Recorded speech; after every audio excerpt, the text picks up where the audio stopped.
Donc Liliane Zali, je suis en effet directrice de l'unité expérimentale INRAE à Saint-Laurent-de-Laprée. Donc c'est une unité qui est située en Charente-Maritime, entre Rochefort et La Rochelle. Et je vais essayer là aussi de faire un petit focus et d'illustrer comment une unité expérimentale à INRAE peut être un support justement d'échange et de lien entre sciences, société et monde agricole. Et j'illustrerai avec 3 exemples, 3 postures différentes sur des démarches que l'on peut conduire au sein de notre ferme expérimentale. Donc oui, on continue avec les dessins, je voyais avec la présentation précédente. En aparté, c'est vrai qu'on se questionne de plus en plus au niveau de la recherche pour valoriser un petit peu différemment nos connaissances et nos projets. Et c'est vrai que on diversifie les supports et c'est vrai que la facilitation graphique nous sert beaucoup pour communiquer sur nos projets, pour accompagner aussi la construction des projets. Donc c'est vrai qu'on voit de plus en plus ces techniques-là donc là on travaille en effet avec une illustratrice donc, qui est sur le département. Donc les unités expérimentales à INRAE, derrière en fait il y a énormément de postures différentes.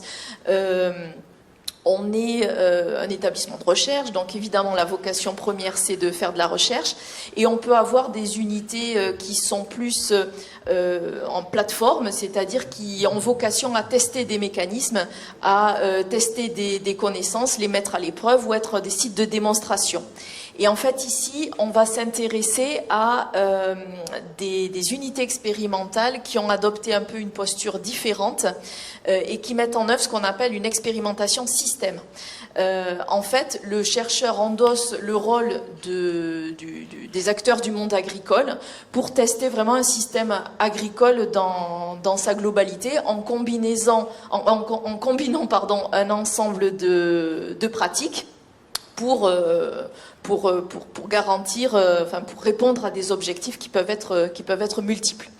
Donc on a un réseau interne qui s'appelle le réseau Innovation Ouverte qui rassemble un petit peu ces unités expérimentales qui testent une posture un peu différente. Il y a une petite carte en haut, donc sur la région, si on reste sur la région Nouvelle-Aquitaine, donc on est nous sur Saint-Laurent sur un système, une ferme expérimentale en polyculture élevage à l'étang, dont je parlerai tout à l'heure. On a aussi autour de Poitiers un système en porcin, un système en caprin ou un bovin laitier. Donc voilà, on couvre en fait l'ensemble, une grande gamme de production. Donc la spécificité, on est sur qu'est-ce qu'une expérimentation, un système, on va les inscrire dans un système que l'on veut innovant, on va dire un petit peu plus en rupture et qu'on essaye d'inscrire dans la transition agroécologique. C'est un peu ce qui rassemble ces unités, et on va en fait pouvoir se permettre évidemment de prendre des risques qui sont difficilement assumé au sein des exploitations agricoles. Donc évidemment on est dans la recherche, on peut se permettre cette prise de risque et pousser un petit peu l'innovation et l'expérimentation.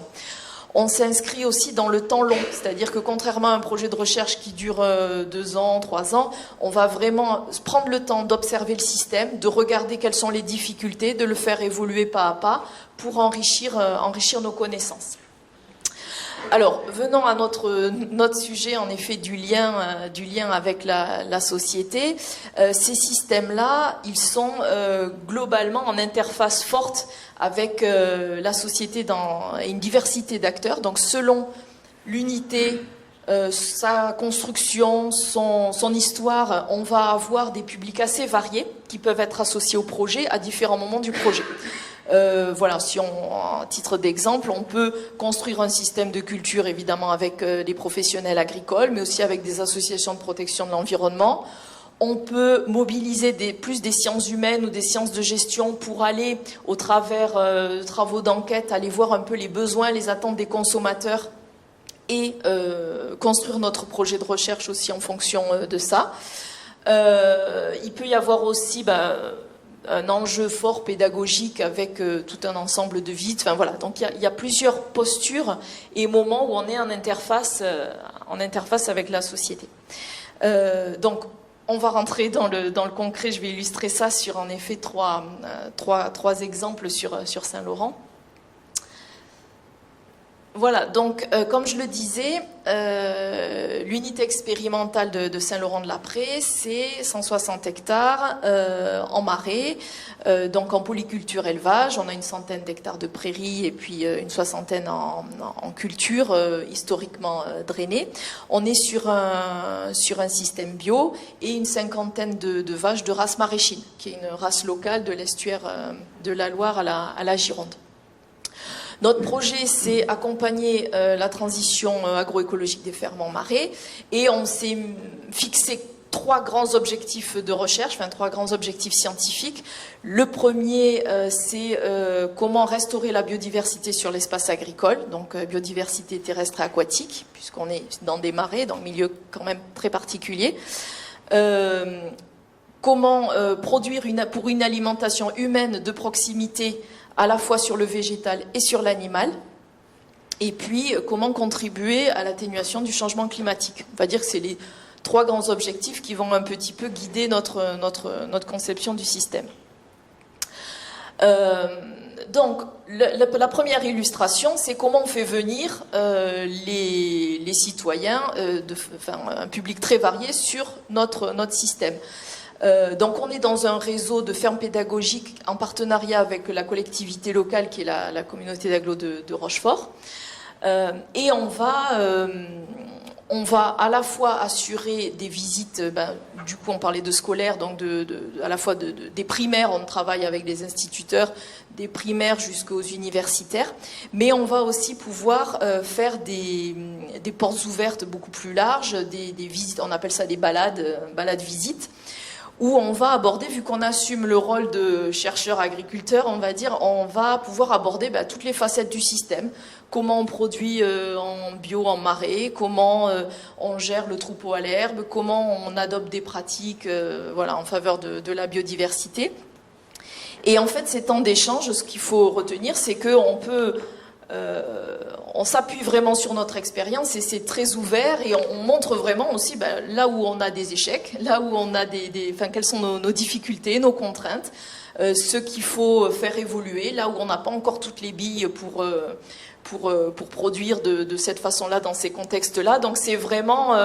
on parlait tout à l'heure de citoyens qui étaient étonnés de la complexité qu'il y avait derrière la production, sur la viticulture. Mais voilà, là c'est la même chose. Essayer d'aborder de façon assez transparente l'ensemble des contraintes que l'on peut avoir. Là, voilà, une autre illustration. Donc là, c'est le cadre d'un projet de recherche. Donc, je parlais de la vache de la race maraîchine. On a une histoire assez ancienne avec les éleveurs, de partenariat avec les éleveurs de maraîchine, parce que l'unité s'est positionnée assez tôt sur la production de données sur les performances de cette race pour accompagner les éleveurs dans la valorisation. Et on a une attente forte de la société qui est le manger local. Donc c'est vraiment un des thèmes qu'on a inscrit dans nos thématiques de recherche. On a des collègues qui travaillent vraiment sur ces questions-là. Et comme on a une ferme expérimentale, on va tester grandeur nature plusieurs filières en débouché local, donc que ce soit de la vente à la ferme, de la vente en ce qu'on appelle en restauration hors domicile, avec la collectivité toujours voisine de Rochefort, la vente dans les hypermarchés, pour clairement expérimenter et voir quels sont les freins, les difficultés techniques que l'on peut avoir. Là, c'est en illustration de l'équilibre matière, c'est la face cachée de l'iceberg sur, on parle de commercialiser en local, mais derrière, qu'est-ce que ça veut dire valoriser tout un animal en fonction des différents débouchés, des attentes de pièces particulières des cantines qui veulent qu'une sorte de sauter. Donc derrière, c'est toute une logistique. Donc ça, c'est un travail qu'on peut avoir avec les éleveurs, et les filières, quels sont les outils qui sont aujourd'hui insuffisants pour gérer tout ça. Qu'est-ce que ça pose comme question d'organisation à la ferme, dans les filières, etc. Et donc ça, c'est le travail avec les éleveurs, mais Tout à l'heure, on parlait de visites où on fait venir les citoyens sur la ferme expérimentale. Là, en fait, dans le cadre de ce projet, on va aller vers les citoyens. On a prévu d'organiser ce qu'on appelle des cafés des marais, où là, par exemple, il y en a un prévu en juillet. On va dans un restaurant et on va organiser un événement pour aller à la rencontre du citoyen et justement aborder ces questions de qu'est-ce que ça veut dire manger local, une production issue des marais, quelles sont les questions, voilà, essayer de voir un peu les idées reçues et de désamorcer certaines, certaines questions. Donc voilà, une deuxième illustration, on va dire, sur ce travail de rapprochement ou d'interface avec la société. Je pense que j'ai du temps, mais je pense que je finirai avant. T'as encore 4 minutes. Oh, ça va. C'est large. C'est large. Et voilà une dernière illustration où là, on est vraiment sur plus de la co-construction de projets. Donc voilà, j'ai essayé d'avoir 3 postures un peu différentes, co-construction de projets avec la société. Donc là, on est dans le cadre d'un projet qu'on est en train de dérouler, donc qu'on a appelé le projet Ma Vie pour maintenir les marais vivants face au changement climatique. C'est un projet qui s'inscrit dans un programme national Tétraé, qui est vraiment un programme destiné justement à décloisonner et à faire du lien entre recherche, questions agricoles et société. Donc là, on a construit ce projet-là avec des acteurs. Ça peut être des partenaires que l'on a sur la vie de la ferme. On a essayé d'élargir aussi. Donc acteurs associatifs, des collectivités, des gestionnaires d'espace, milieux professionnels. Et l'idée, c'est donc de traiter une question complexe de gestion de l'eau dans les marais agricoles, c'est-à-dire comment gérer l'eau dans ces marais agricoles pour à la fois produire et garantir un certain nombre de services qui sont attendus par le territoire, donc la reconquête d'une biodiversité ou la dynamique carbone, qui est une des thématiques assez récentes dans les marais que l'on étudie. Donc, cette question de gestion de l'eau, elle rassemble un nombre important d'acteurs, avec des positions parfois complexes, conflictuelles. Donc, l'idée, ça a été vraiment d'essayer de construire les questions ensemble et de les expérimenter ensemble. Donc, on va conduire, on va créer, on va créer des expérimentations issues des questions, à la fois sur l'unité, sur la ferme expérimentale, mais aussi sur un réseau de sites de marais voisins, qui peuvent être gérés par des collectivités ou d'autres structures. Donc l'idée, voilà, là c'est on expérimente ensemble, on mobilise à la fois, là c'est pour le côté recherche, des compétences en technique, en écologie, en agronomie, mais aussi en sciences humaines, puisqu'on va regarder comment les acteurs se mettent autour de la table pour échanger sur ces questions-là. Et voilà, et on va construire le projet en partenariat. Donc voilà, pour juste en conclusion, en effet, on pense que c'est vraiment ces échanges et stimuler, partager tous ces échanges qui permettent de faire avancer les choses et que les transitions que l'on porte puissent se mettre en place. Voilà, j'en ai terminé.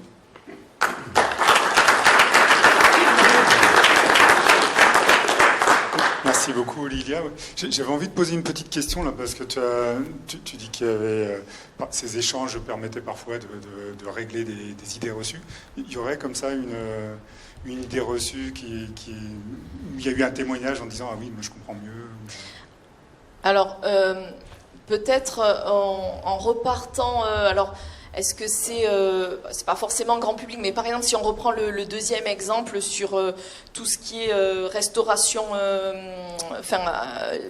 circuits locaux pour le partenariat avec la collectivité de Rochefort, c'est vrai qu'il y a eu un gros travail par exemple avec les cuisiniers. Parce que cet équilibre matière entre finalement je veux que cette partie-là et dire attendez pour vraiment que ces filières locales puissent vivre, il faut valoriser l'ensemble de l'animal et on ne peut pas ne vendre qu'une partie. Donc ça serait bien de cuisiner un petit peu mieux une autre partie. Et donc on va dire que là, alors c'est plus un travail de partenariat, un peu plus de long terme, mais c'est vrai qu'en comprenant un petit peu mieux les attentes, il y a eu des changements de posture et donc une évolution de la commande. Voilà, ça pourrait être une des illustrations. Dans les entretiens que vous avez eu en général, est-ce que tu as senti que les consommateurs locaux étaient prêts à une forme d'engagement? Je me méfie toujours un petit peu, les gens viennent une fois, disent c'est sympa, c'est local, parfait, et puis après, hop, on retourne au supermarché et on achète la viande qui arrive de Nouvelle-Zélande ou ailleurs. Est-ce que là, tu penses véritablement que les gens commencent à s'ancrer un petit peu, comprendre le processus et véritablement s'engager pour que des producteurs, effectivement, puissent compter dessus à quelque part pour leur élevage? Donc ça, c'est un travail en effet qu'on peut conduire, enfin qui est en cours et qui est intéressant à poursuivre auprès des acheteurs qui viennent directement à la ferme, puisque les autres, c'est vrai qu'on a quand même plus de mal à capter. Mais en effet, c'était un peu l'enjeu de regarder pourquoi ils venaient acheter en direct et d'en profiter pour montrer qu'est-ce qu'il y a derrière comme système agricole, enfin en achetant local, qu'est-ce qu'il contribue à faire vivre. Donc avec cette relation de proximité ou relation privilégiée, on arrive à avoir ces changements de vision et ces engagements. Après, c'est vrai que, voilà, je parlais des cantines, là on peut l'avoir un peu avec les cuisiniers, c'est plus compliqué d'aller toucher après le consommateur final. Et alors bon, quand on va en hypermarché, on a fait des opérations dans les hypermarchés pour regarder, essayer de faire du lien, mais on va dire que c'est hyper ponctuel. Donc je ne sais pas si c'est aussi durable. Mais c'est vrai que c'est un sujet intéressant à explorer et ça fait dans le projet Ma Vie dont j'ai parlé à la fin, il y a tout un volet sur est-ce que manger local veut dire manger durable, etc. Donc c'est des questions qu'on va travailler avec des sociologues pour justement essayer de faire du lien entre ces deux thématiques. Oui, merci. Vous l'avez dit, essayer de faire comprendre aux consommateurs que quand il achète local, derrière, il y a un système agricole. Mais justement, la question qu'on se pose aujourd'hui, est-ce que le consommateur... le consommateur je dirais de masse ou en grand nombre, quoi. C'est effectivement la quelque part du consommateur qui sont prêts à faire cette démarche, mais est-ce qu'en grand nombre, le consommateur est conscient aujourd'hui que quand il achète un produit agricole français, derrière, c'est aussi une agriculture qui maintient, et est-ce qu'il est prêt à payer pour ça? Ça, on se pose toujours la question, effectivement, entre l'acte citoyen et l'acte du consommateur, et encore plus vrai en système d'élevage et en marais, puisque maintenir l'élevage, c'est maintenir derrière tout l'entretien du marais, enfin vous le savez très bien. Est-ce que là-dessus vous y avez travaillé aujourd'hui? On l'a inscrit dans ce projet, il y a vraiment un axe sur qu'est-ce que ça veut dire en effet manger local et qu'est-ce qu'on encourage avec en effet toute la filière viande en marais qui maintient les paysages, etc. Donc c'est des axes de réflexion. On a, comme je disais, dès qu'on a des consommateurs en direct, nous, on n'a pas vu par rapport à la question de prix, on n'a pas vu d'impact. Il y a un engagement quand même de ceux qui viennent en vente, mais direct. Voilà. Après, dès qu'on est sur des filières un peu plus longues, donc on essaye aussi d'étudier des filières un peu intermédiaires, d'organisation de producteurs, on s'aperçoit quand même que dès qu'il y a un lien direct, que le consommateur voit d'où vient la viande et voit d'où vient... on crée ce lien-là et on arrive à s'affranchir peut-être un peu du seul argument économique. Voilà. Après, on n'a pas travaillé sur des filières plus longues où là, ça devient... avec des intermédiaires où on perd un peu la relation privilégiée consommateur-éleveur, quoi.